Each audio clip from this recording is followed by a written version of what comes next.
All right. Hey, everybody. Welcome to the session on this Thursday, and welcome to Slush Studios. My name is Mika. I'm the CEO at Slush, and today we're going to have extremely interesting session. We're joined by a special guest, Pär-Jörgen Pärson, usually shortened to the PJ. And PJ has been the general partner of Northzone since 2004. At Northzone, his primary focus areas are disruptive businesses in consumer internet, health, and fintech. And his portfolio includes some of the most amazing companies from Europe, especially, such as Spotify, iZettle, Avito, as well as Price Runner, Jasper, and Video Plaza. And he has appeared multiple times in the European Midas list, for example, in 2019. PJ will be interviewed by fantastic journalist Amy Thompson. She's the Bloomberg tech editor and reporter in London. So what we're going to actually talk about today. So PJ and Amy will do a deep dive to the various insights ranging from policymaking, TikTok saga, to the competitive environment and diversity. And there is a lot of things to cover. So I will just say a couple practicalities how we're going to run the session before I give the mic to PJ and Amy. Firstly, you can ask questions in the Zoom chat, and Amy will follow the chat actively. And if we have time for questions in the end, hopefully we will do, we'll pick a couple questions and ask them right directly from PJ. Secondly, I am 100% sure that there is a lot to pick from this session. So let's keep the conversation going, and maybe we could discuss them in Twitter using hashtag #NodeBySlush. And we will be happy to participate in the discussion, also retweet some of the insights you have gotten out of this session. And also this session is live streamed to the YouTube. So if you have some friends joining just now, or hey, this person would definitely enjoy this session, you can share the link. It's found from Slush YouTube. That's pretty much it. Welcome to the first community event of Node by Slush. And I think it's time to head right to the session. So it's enough for me. And enjoy the session, take notes, and welcome PJ and Amy.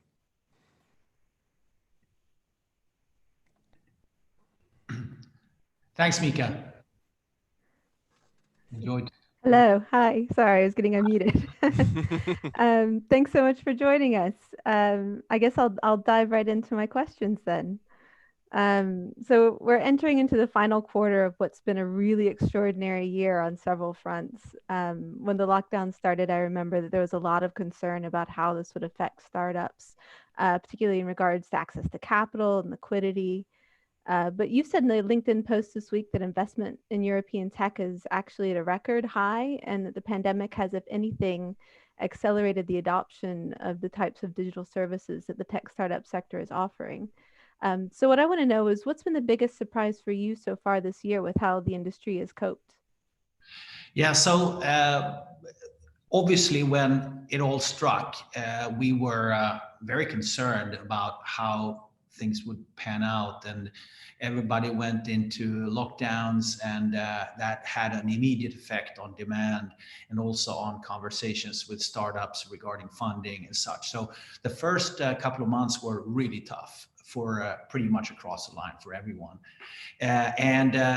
What then transpired was, came a bit of a surprise to us that the adjustments that were made by individuals and businesses to actually try to find a new way to operate in this environment actually put rocket fuel in the tanks of many startups. And I actually entertained myself with going back to look at our Q2 numbers for across the portfolio and compare that to how a Q2 normally looks like in comparison to budgets and stuff like that.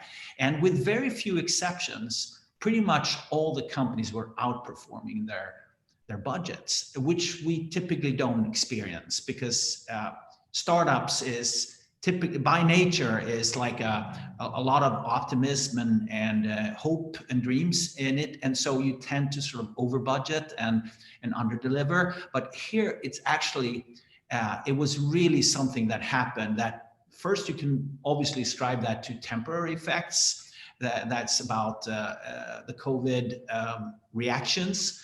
But I think also now we're starting to see that there is some sort of tipping point that has happened, where companies that were thinking about adopting more digital work practices actually took the plunge and placed that order instead of waiting for another couple of quarters or so. And we see that in e-commerce, we see it in software as a service, and in many of the pretty diverse set of companies that we're operating with. And that obviously fueled a new level of interest from the financing community. And we have seen a rapidly increased volume back to levels which we saw last year at this point in time. And also, I would say at even higher valuations and more commitment from the investors to really take a position, partly because the numbers look really, really great. And the big bet is that it's something that's not temporary, but it's actually a tipping point that has been reached. And I do believe that we're probably more in sort of the tipping point argument than like a temporary boost from COVID.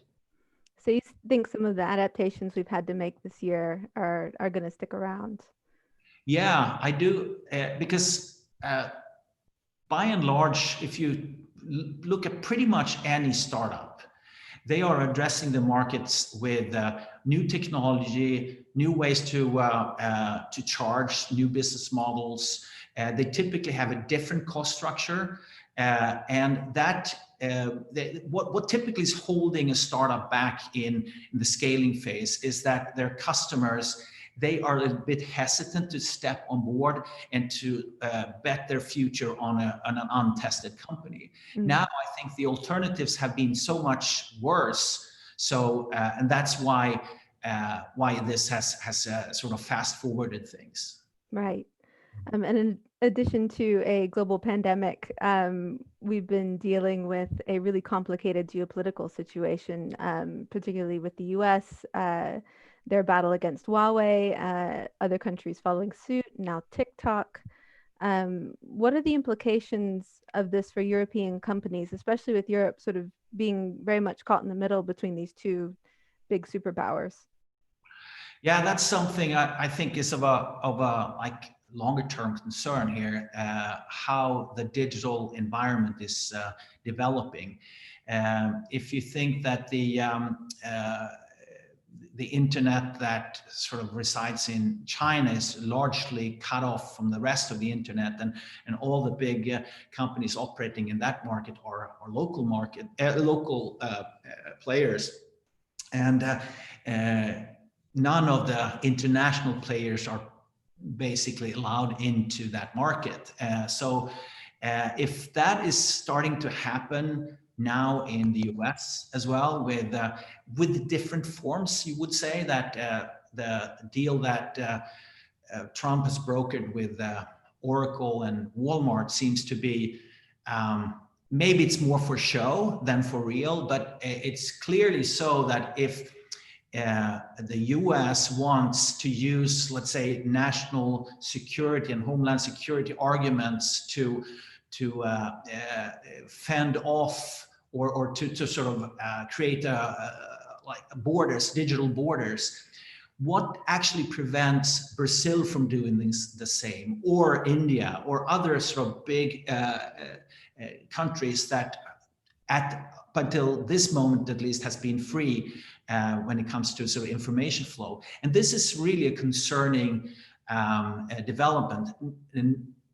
And I think one of the biggest issues here is that Europe has been historically like almost like a haven for, freedom of speech and expression, and we don't have in our sort of mechanisms, government mechanisms, to do such things as what's going on now in these in the US and in China. And I fear that the power of these two, these two entities will actually harm the European ecosystem, and that's why I think we probably need to look at this from a legislation standpoint also, a little, maybe take a more aggressive stance than we've done so far from a political side. In what way? So looking at how the big platforms are operating in Europe, being it Facebook or Google, Amazon, Apple, etc. They are sort of taking for granted that they're getting full access to a market. At the same time, they can charge exorbitant fees for their app stores, and it becomes almost like the only entryway out to the customers, and they charge 30% for that.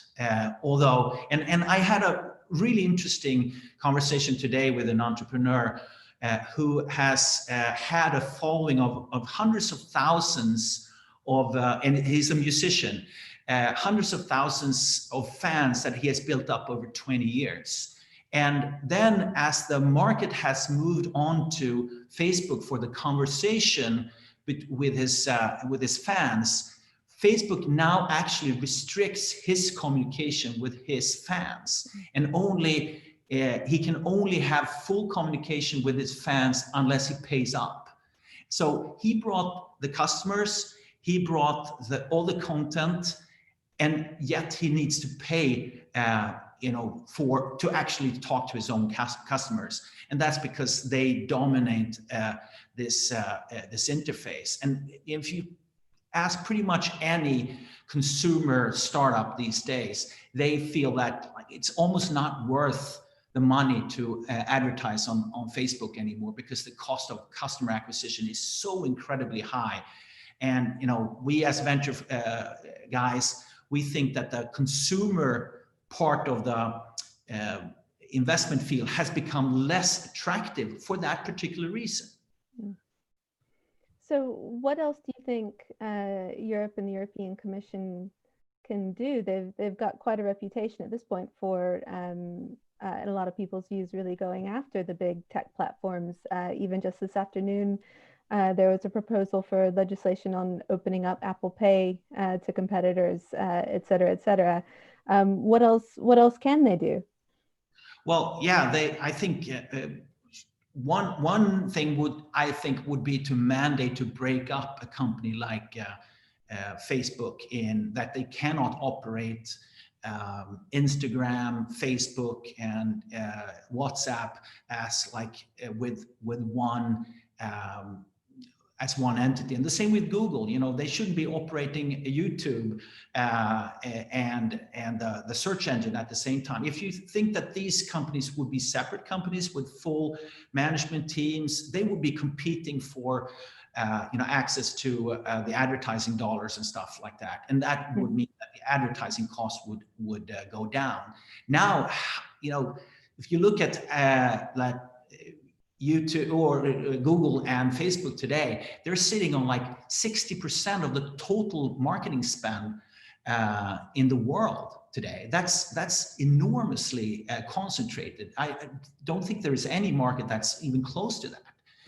And the legislators has to see that when that is also connected to free speech and the way we actually consume everything from news to opinion to all that stuff, that is a dangerous position for the democracy. And it seems like there is more appetite for some checks on these platforms globally. Are you seeing that? Are you seeing similar feelings in the US or in other countries? There are lots of investigations ongoing right now, both in Europe and in the US. But I fear that these entities have grown so powerful that it's hard for a single politician to stand up to this. And that's why I think we need to have grassroots movements that really push the political class to really take the stand for free speech and for fair competition. And we had a conversation with a couple of politicians, with our fund investors a few weeks back, and it clearly shows that they understand the issues, but they are also a bit intimidated by the magnitude of the task. It has gone a bit too far. Mm. So if I'm a founder in Europe and I've got a company that maybe relies on one of these platforms or competes with one of these platforms, how do I plan my future? What are the implications for me? Well, I think that being dependent on those platforms for your growth is not good news. Mm. So you have to find other ways to access your customers in a cost-effective manner. I'm hopeful that over time this will change because I think we are up for a platform shift at some point in time. I'm putting my bet on the long term that distributed computing will be sort of the birthplace of new ways of communicating, where we can do away with players like Google and Facebook totally dominating. I think they have great products. So it's not like I don't like the company's products. I think they're great, they're fantastic. But the role that they're playing in the ecosystem is just far too dominant. Mm.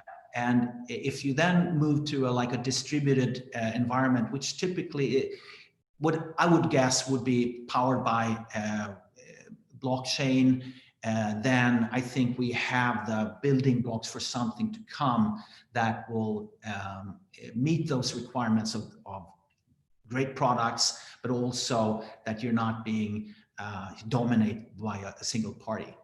Mm. I also wanted to touch on exits, because it's been an interesting year in that regard. It's been the year of the SPAC. Peter Thiel and Richard Lee announced one just this morning. It's been the year of the direct listing. Why do you think this is? Why isn't anybody doing a regular old IPO anymore? Well, the IPO framework is antiquated. And when we went for a direct listing with Spotify back in 2017, it was based on a couple of observations that we made. That first, an IPO actually hands over all the information to an intermediary. Mm. And that intermediary then in turn will sell to the same set of institutional investors. So it's basically almost like a middleman position that was important to safeguard the quality of the offering back in the day when you had basically all the information was on paper and not readily available for an investor to take part of. Now, in a highly digital environment, if you go down a path of direct listing, you can actually communicate to the prospective investor up until basically the day of the listing. And it's a more fair way of doing it. In addition, you're not paying exorbitant fees to an underwriter who's basically taking that role that was so important maybe 20 years ago, but that's nowhere near as important as today. The other side of that same argument is that the private markets have become so much better functioning now. So a company like Spotify could raise substantial amount of money outside of the public markets and go to the public markets later on with a really strong balance sheet and with a story that would sort of resonate with a broader set of investors than in a regular IPO. So I think the IPO path is still good, and it's still good for some companies. The direct listing is it was a path that was opened by Spotify. and I think it will come to be stay. The SPAC product is very interesting because we have looked at quite a few of those, and what it is, it's basically a way for the capital market to almost operate like a buyout entity, and you hand over your commitments to a person who is highly capable of selecting a target company. And the charge for doing so for those who are setting up the SPAC is actually pretty small compared to going through an IPO process. So there is a lot of efficiency in that process, but it really boils down to what kind of credibility and what kind of ability does this person have when it comes to choosing the subject to acquire through the SPAC. So I think it had a little bit of a bad reputation, like a backdoor to the stock market, but I think with DraftKings and Virgin Galactic and such, those SPACs turned out to be really successful. So I see this as another way to a stock listing going forward. Okay, so if I'm in the enviable position where I have an option to sell to a SPAC through a direct listing or an IPO, how do I weigh up my options as a founder? Well, first, I think you should. The first question you should ask yourself is that: were you planning of going public in the first place? Would you fare well on being a public company? And that's not a given. Many companies need to really mature and build the capabilities of in terms of communication to the stock market, and also have a business model that is clearly understood by the analyst class. If the answer to that is yes, then I think you should weigh your alternatives on what kind of path do you want to take, and what is the cost to get there. And a SPAC could be a pretty good path for in a certain categories of companies. And I think when there is a good match between the person setting up a SPAC, who's sitting on domains expertise and knowledge and network and stuff, then it could actually be quite a nice mix. But if you're just looking for someone to, acquire a company, I think you're setting yourself up for trouble. Okay, great. So I guess finally, before we open it up to Q&A, let's talk about diversity. We've seen a lot of VCs announce diversity initiatives in the wake of the Black Lives Matter protests this year, including funds to focus on founders from more diverse backgrounds and initiatives to make their own staff more diverse. What do you think, in your opinion, is the key to finding more diverse founders, particularly in Europe? Yeah, so I think Europe has also waken up to this challenge, but possibly in a different way than in the US. I think the gender parity challenge that still persists, I think, in tech and definitely in Europe, is on a path of improving, I would say. When we started our work internally at Northzone, we were 7 white middle-aged guys sitting around the table wondering if we were going to cut it long-term, looking like we looked. And we concluded that no, that wasn't the case. We thought that the market would expect a lot more diversity from us. And also we saw that we had a tendency to look at the world much too like. And when you're investing in companies that are addressing global markets, then you have to understand your customers, you have to understand your suppliers, and that's a diverse environment per definition. So we started to change ourselves, and now today, some 7-8 years later, we have gender parity. We have gotten much better on the sort of the non-white part of the diversity dimension as well. We're at about 20%, but we're far from done. And I think looking specifically at Europe, I think Europe has both a gender and also a problem with integrating skilled immigrants into the tech workforce. And we've had some horror stories here in Sweden where there were super skilled people coming from Syria and other, war-ridden zones. They got an employment. They're extremely appreciated co-workers, and all of a sudden they get this letter from the immigration authority that says that no, you you didn't take enough vacation days last year, so you're extradited. Like really crazy things that happen, and that has happened not only in Sweden but in other countries across Europe as well. So we have a way of not really protecting the incredible talent that actually comes for various reasons to Europe. And also, we're not competing on the global skills market because we have sort of raised these walls around Europe, which makes it really hard to get to Europe, even if you are highly skilled and can actually pay your own way. It takes a long time, and so basically, I think the immigration part and also the internal integration of immigrants that come here is, far from where it should be. What do you think is the answer then? Are there any movements for visa reform or particular exceptions for tech talent or anything that you're aware of? Yeah, I think it's there is this.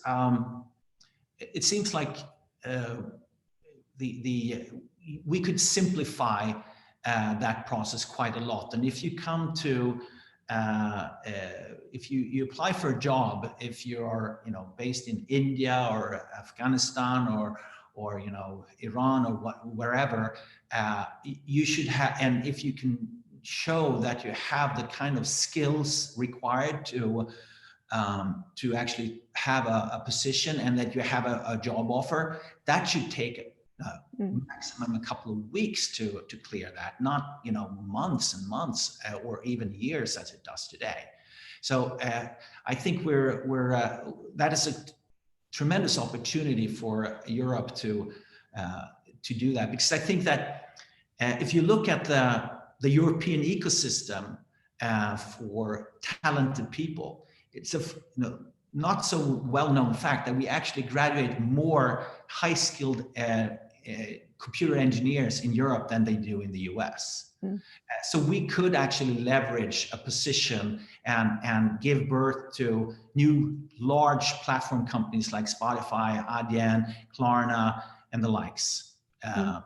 We do have the talent. We have access to capital, and we have access if we integrate better also those who are on the fringes of the sort of the old boys networks. Well, speaking of the fringes of the old boys network, it strikes me that one of the biggest hurdles for founders who aren't from the traditional networks of wealth, a certain pillar of education, is actually getting into the field of vision of people like yourself. So what would be your advice for, I didn't go to Oxbridge, I don't have the bootstrap funding, but I've got a great idea. What's your advice for getting on the radar of the VC community?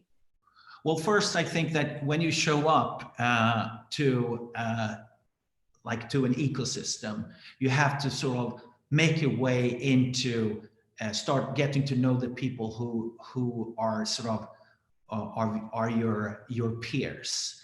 So if you're a software developer who grew up in, say, Cairo or something like that, you should talk. You should get to know other software developers and sort of create your environment. And those software developers, I'm sure they know others who know the. So on the one hand, it's like warm intros is always easier, but once you have shown that you know something, that is the important thing, not your this color of your skin or your accent or something like that. It's the performance part of the equation that I think what I really like about the tech world is that even if the tech world has a lot of flaws, I think meritocracy is at the heart of most people. Now, we really love to work with smart people who know what they're doing, who want to create something, and that I think is the sort of the innermost fabric of what we're doing in this industry. And we're looking for more talent. So don't be shy, and ambush people send cold emails left, right, and center.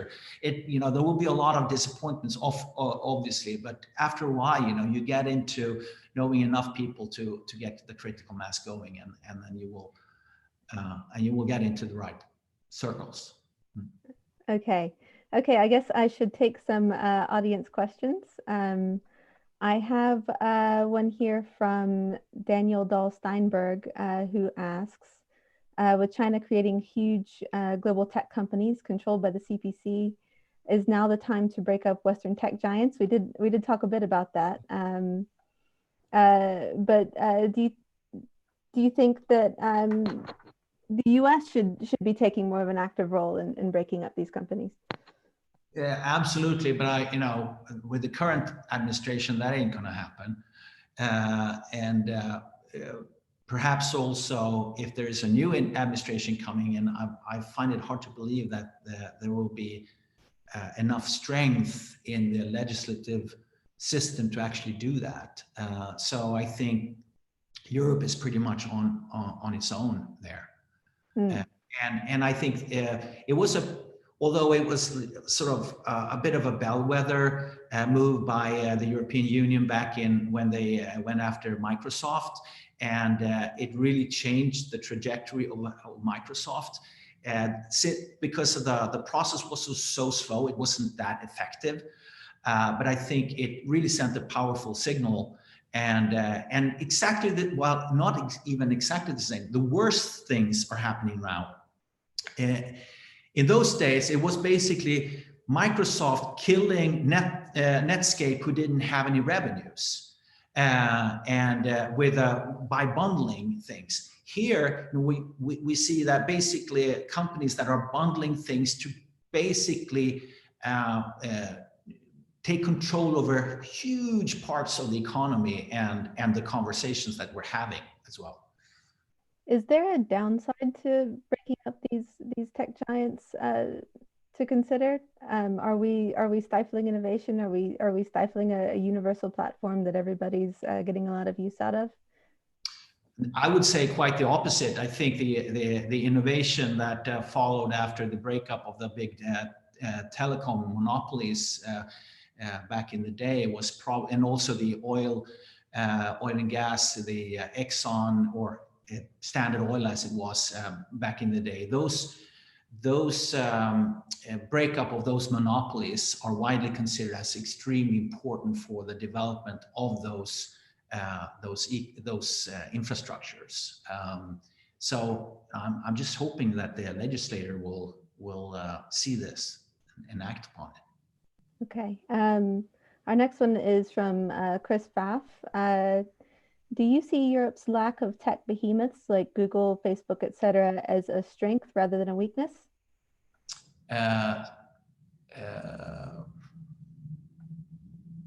So I would say that it's definitely a weakness, and I think that on the other hand, I think Europe has not sort of gotten its shit together when it comes to the tech ecosystem until maybe 10, 15 years ago. So that's when the capital chain started to become complete, where there was enough capital to go through from the early seed to Series A, B, C, and then access to growth capital. That has happened relatively late in the European setting. And the way that you build tech companies today is not the traditional way of building companies, which has been so successful in Europe, where you create a small company that's profitable, that then is investing the profits back into further growth. That's not the way you build tech companies most of the time. There are some exceptions to the rule, like Klarna, for instance, was profitable the first 10 years.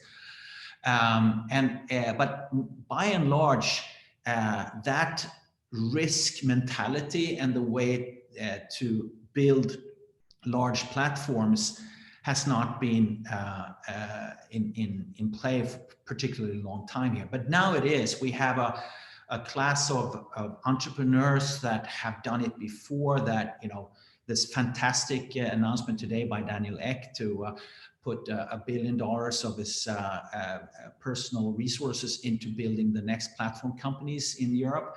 That is exactly the kind of power that I think will fuel the next wave of growth. And I think Europe is well positioned for that. Okay, next question. David Bolton asks, how will Brexit change the landscape for European startups, or will it? Yeah, that's a good question. I think it really boils down to how the exit deal looks, or Brexit deal looks like. If it comes along with lots of restrictions on immigration, that you cannot sort of set up a company in London, or that basically there will be friction between EU and Great Britain, then I think the net loser of this will be the UK and not Europe.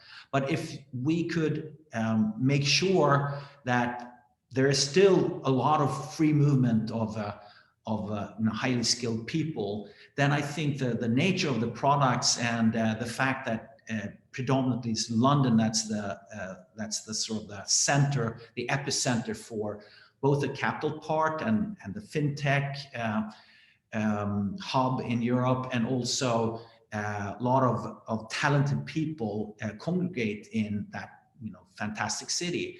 And if they keep that dynamism going, then I see no reason why London wouldn't continue to be a very, very attractive place to both live and build businesses and to invest in. So it's all in the details, I think, of how they run this process. Mm. Mm. Next question. Had Facebook been an EU company, would it be as successful as it is now? Would that have brought the same calls for regulation from the US and China? Well, certainly. I don't think that China would have let a European Facebook get access to China. So that is no change. I probably see that the US would be very wary about the kind of information that that Facebook is collecting from its citizens. And if it would have been a European company or like a Russian company or something like that, I think they would have been closed down a long time ago. Mm. Which brings us to the next question. Privacy is becoming a more relevant issue. How do you think privacy and regulation are going to evolve over time? So the interesting thing, and it looks like, or sounds like I'm rambling on about Facebook all the time here, but the GDPR legislation, which I think was the sort of the thinking around it, was really sound and good, and did a lot of created awareness around the importance of who owns the data and what can you do with the data. The problem was that the legislator didn't foresee that the ones who'd actually gain from this were those who were operating walled gardens, i.e. Facebook, Google, and Apple. So they are pushing all the sort of the bad parts of the GDPR to basically their suppliers or their competitors. And they're keeping all the good. So it has had a net negative effect, I think, on the actual data protection. So I think I know that there are further steps that are being contemplated by the legislator right now, and I really hope that they will advance the conversation there, because the privacy matters are, I mean, they are fundamental, and I think the only ones who can protect that are governments, basically. And if you also think that, you probably also heard that Palantir is going public, which is interesting business. I think they've raised several $1 billion. It's been around for like 15, 16 years or so. And they want to be the operating system for governments. And it's Peter Thiel sort of at the helm of that one, and he's like the number 2 guy at Facebook on the board of directors. Is that like, should we hand Peter Thiel the power of both, what the governments are doing and what we're doing on Facebook? I don't think so. That is a terrible outlook from a privacy standpoint. Mm. Also, so much innovation at the moment, though, does have to do with analyzing data, analyzing what people are doing online, what they might buy, et cetera, et cetera, et cetera. If I've got a company that's in this area, how do I make sure that I'm on the right side of what's bound to be a regulatory backlash against invasions of people's privacy? Well, I think every strong entrepreneur asks himself or herself that, would I want this product myself? Do I eat my own dog food happily? And if you are on balance, if you are sort of leveraging a lot of data resources, sort of in almost like clandestinely from the users, then you're bound to experience a backlash, even if you're delivering a product that is perceived as a good one. So I think that being transparent about why you're requesting data to be used and how it's being used, I think that value exchange that is happening between the company providing you the value of the service and what you're giving in return, being it money or data or both, or your eyeballs, that is, as long as it's an open agreement and not like a 20-page EULA that you just press OK on at the end just to get going, then I think you're fine as an entrepreneur. And that's I think that's the ethos of most people also who are building in the new environment, the blockchain environment, that you're building in functions, and also you're building on a paradigm that actually protects you as per default with the blockchain. Mm. Now, as we see more of these very high-tech companies like Palantir getting involved in the public sphere, getting involved in government, getting involved in hospitals and healthcare and making decisions that can be life and death, are regulators, this is an age-old question for tech, but are regulators equipped to actually make intelligent decisions about what should be allowed and what shouldn't be? Well, one would hope that, but did you see the hearing of the tech giants came to the Senate, and they were asked questions by gentlemen in their 70s who probably don't even use their email themselves, because that's what their secretaries and assistants and stuff do. So I think there is a huge knowledge gap between the legislators and the industry here.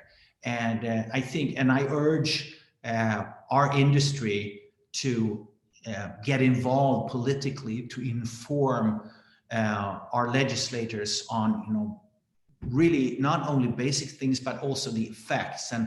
And sometimes there is this risk that will be perceived as we're pushing an agenda, and sometimes we are, but I think they're so used to being sort of sold stuff. But unless we tell our politicians what we're concerned about and what we want to see, then if we don't do that, we'll be easy prey by the big giants, and predominantly the US ones.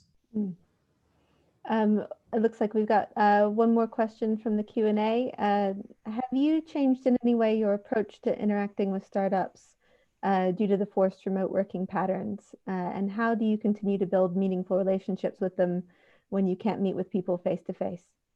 Yeah, that's a very good question. And our first reaction was that, okay, can we really make investments without having met people? And our first response was no. But then we started to get used to this environment.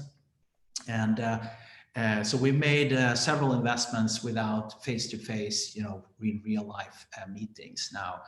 And there are certainly downsides with that format.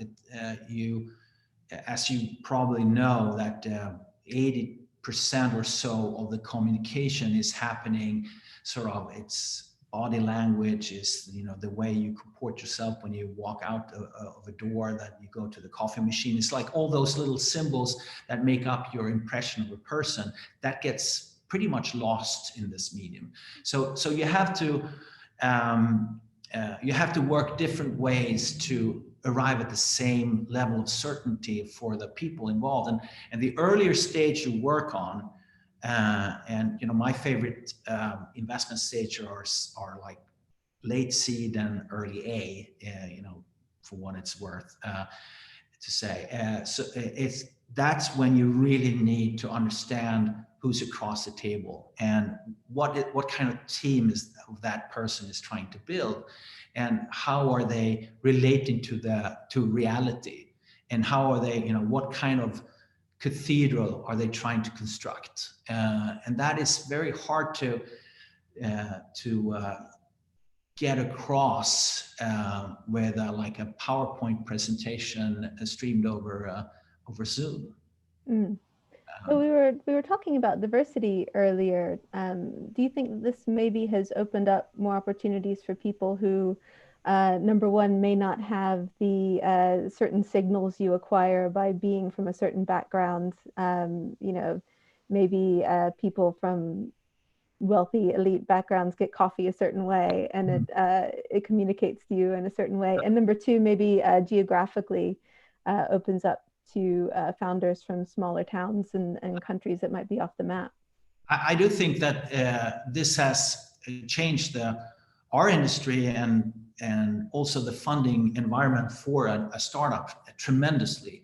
For instance, now we have competition in pretty much all stages we invest in, from pretty much all funds, not only in Europe, but also in US. And the only thing that's sort of hampering that is that there's a 9-hour time difference between the West Coast and Central Europe. So we tend to have less competition from the West Coast and more from the East Coast, because that's only 6 hours difference. And I think the same goes that now I had to plan to go to, let's say, Lisbon or to Barcelona or to Munich or so to meet up with, that was the expectation, to meet up with entrepreneurs. Now I can be in all these 4 countries and cities during the same day, even before lunch. And that is a tremendous improvement when it comes to access. So I would say that yes, this might be the tipping point also for entrepreneurs from sort of unconventional backgrounds. And we've got one question to end on, and it's a doozy. So a follow-up on the privacy conversation we were having. Whose morality do you think will win in general terms, Europe's, USA's, or China's? Well, I want to see the European morality win. And I think that in the long run, it's the only just one. The other moralities are like it's either the one in charge or the one with the most power that wins, and that is not the kind of society I think we want in Europe, and probably not in most parts of the world either. But they're not calling the shots. Okay, well, that's it, I think. And I will pass it over to Mika. Yes, thank you so much, PJ and Amy, for fantastic discussion. I think in just 50 minutes we managed to cover like incredible amount of things, and I actually have one more question, kind of like wrap it up, because we discussed a lot about immigration policies and big tech and regulation. So kind of like possibly ending in positive note. PJ, how do you see European startup and tech ecosystem looking in 2030? Are you like optimistic of the future, or what do you see? I'm super optimistic because I think that Europe has a lot of things going for us. We have a strong education system that also is not disenfranchising people with low income, which is the case in the US right now. We have finance markets that's working really well now, finally. And also we have, in terms of purchasing power, the European market is actually the largest in the world, which is tremendous power. And I think the tech ecosystem has sort of gelled and come together. So now an e-commerce executive probably knows, our company Naked, Jarno, the CEO there, he knows the guys at Zalando or Farfetch, or so it's become like a community, and that didn't exist 10 years ago. So I do believe that we have a starting point that is much better than ever before. And for me as a venture capitalist, when I go to the institutional investors, I can say with great confidence that over the past 5 years, European ventures has outperformed the US. And that said, it's less than 1%. It's actually 0.4% or something like of the pension money that's being invested across various asset classes that is going into supporting venture and the fast growing part of the economy. So even if they would sort of double that amount of money, we would get tremendous amount of leverage of building new great companies. And I mean, there's only one way we're going right now, and it's up, and it's much better. And it's, I've been in this industry for 25 years, and I've never been more optimistic than I am right now. Only way is up. I think that's the perfect time and kind of like the end the session. If we would be at this last stage right now it's time for the claps, but we're gonna like hear them virtually. Thank you so much, PJ and Amy, for joining us today. I think this was incredibly insightful, and also like already what was mentioned in the chat, we're gonna share the main insights out of this session also as a follow-up. Maybe the final announcement, PJ, we're gonna have an after party together with Northzone starting in 1 hour. Let's see, like it's going to be interesting because that's a virtual after party, and we have pretty interesting things coming up. We have surprise acts. We have a Tuvalu performing. We have both of us are joining Kahoot. So 8 p.m. Northzone and / after party. And oh, there we go. This is coming up. And since we're the tech community, everybody has to know that Tuvalu, who's a Swedish superstar, her dad was the founder of iZettle. So she's part of the tech ecosystem. Yeah. That's, I actually didn't know that. Now I know. Hey, 8 p.m. after party together with Northzone. See you there. And thank you so much, PJ and Amy, for joining us. And thank you for all the attendees. This was incredibly insightful. See you soon at the after party and at some point in the future. My pleasure. Thank you. Thank you.